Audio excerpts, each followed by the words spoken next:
وہ ڈاکٹر صاحب تک وہ جو فیڈ بیک جو مختلف لوگ جو کہا کرتے تھے جی یہ تو صرف ایک اینکر ہیں، یہ صحافی ہے نہیں ہے، تو ڈاکٹر صاحب نے کہا کہ ابھی تو یہ دیکھنا ہے کہ میں صحافی ہوں بھی یا نہیں. تو ایک عجیب سی ان کے چہرے پر مسکراہٹ تھی.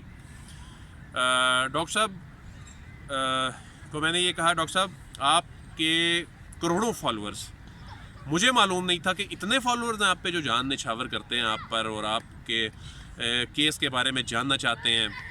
ہزاروں لاکھوں لوگ ہم سے سوالات کرتے ہیں سوشل میڈیا پر. تو یہ تو آپ کا بہت بڑا اثاثہ ہے. تو ڈاکٹر صاحب کو اس بات کی تو خوشی ہے ہی ہے کہ میرا اصل اثاثہ جو ہیں وہ یہ فالورز ہی ہیں، لیکن ساتھ ہی ان کی آنکھوں میں آنسو بھی آ گئے.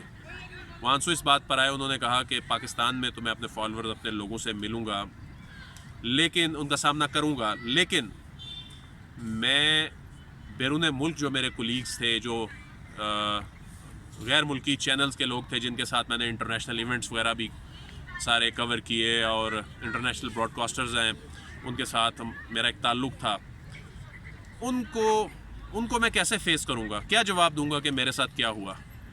تو یہ بات کرتے ہوئے ڈاکٹر صاحب جو ہیں ان کی آنکھیں نم ہو گئی.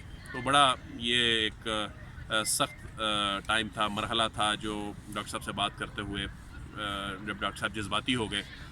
ڈاکٹر صاحب نے کہا کہ اس کیس سے متعلق شواہد اکٹھے کرنے کا بھی مجھے وقت نہیں ملا کیونکہ میری ضمانت منسوخ ہو گئی.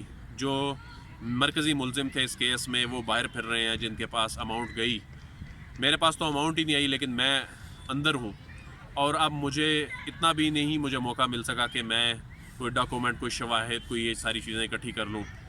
اور انہوں نے کہا کہ پہلے مجھ پہ الزام لگا جی اکاؤنٹ میں پیسے گئے ہیں، جب وہ ثابت نہ ہو سکا پھر کہا گیا جی کیش میں لیے ہیں، جب وہ ثابت نہ ہو سکا تو کہا گیا جی شاپنگ کروائی گئی ہے جی ان پیسوں سے ان کو. تو انہوں نے کہا وہ کہاں ہیں رسیدیں، وہ کہاں ہیں سارے شواہد، جب کوئی چیز ثابت نہیں ہو رہی تو مجھے پھر اندر کیوں رکھا گیا ہے. تو ڈاکٹر صاحب کو یہ انہوں نے کہا کہ آپ اپنی ڈگریاں جیل حکام نے کہا کہ ہمیں دیں، ہم آپ کو بڑی ایک کلاس دے دیتے ہیں جیل میں. تو انہوں نے کہا کہ جی میں اب اس وقت ان کرائسس میں کہاں اپنی ڈگریاں اکٹھی کرتا پھروں، آپ نے مجھے جہاں رکھا ہوا ہے وہی کافی ہے، میں بس اب یہیں رہوں گا. تو انہوں نے کہا کہ امریکی ڈاکٹرز ہیں میرے دوست جو امریکی تنظیم ہے ڈاکٹروں کی، تو انہوں نے کہا، وہ کہا کرتے تھے کہ تم امریکہ آ جاؤ اور امریکہ آ کے پریکٹس کرو، تم یہ کس کام میں لگے ہوئے ہو. تو کہتے ہیں اب میں سوچتا ہوں کہ یار وہ کہا کرتے تھے کہ واقعی آپ اپنی جو میڈیکل پریکٹس ہے وہ وہاں پر کیا کرتے، یہاں پر کس مشکل میں پھنس گئے ہیں. تو کہتے ہیں میں اب کبھی کبھی یہ بھی سوچتا ہوں. انہوں نے کہا کہ میں نے اس ملک کے لیے نیریٹو بلڈ کیا ہے، مجھے اس پہ فخر بھی ہے، اور لیکن انہوں نے کہا کہ اب مجھے نہیں سمجھ آ رہی کہ میں یہاں سے رہا ہونے کے بعد اپنا پروگرام کنٹینیو کر بھی پاؤں گا یا نہیں. تو جس پر ہم نے انہیں کہا کہ میں نے اور صدیق جان صاحب نے کہا کہ آپ کو اپنا پروگرام جو ہے وہ جاری رکھنا چاہیے، اپنا پروگرام جو ہے آپ کے اتنے فالورز ہیں. تو بات وہی پھر آ جاتی ہے. انہوں نے کہا کہ میرے جو غیر ملکی دوست ہیں، جو میرے اتنا ایک باہر ایک دوستوں کا نیٹ ورک اور پروفیشنل ایک ریلیشن شپ تھی، تو ان کو فیس کرنا میرے لیے بہت مشکل ہوگا. تو انہوں نے کہا کہ میں نے یہ ریکویسٹ بھی کی جیل انتظامیہ کو بھی کہ مجھے ایک الگ سے گاڑی دی جائے، یعنی جب منتقل کیا جا رہا ہوتا ہے جس میں جو بڑے جرائم میں ملوث قیدی ہوتے ہیں ان کے ساتھ نہ رکھا جائے، مجھے کسی اور گاڑی میں بٹھا دیا جائے.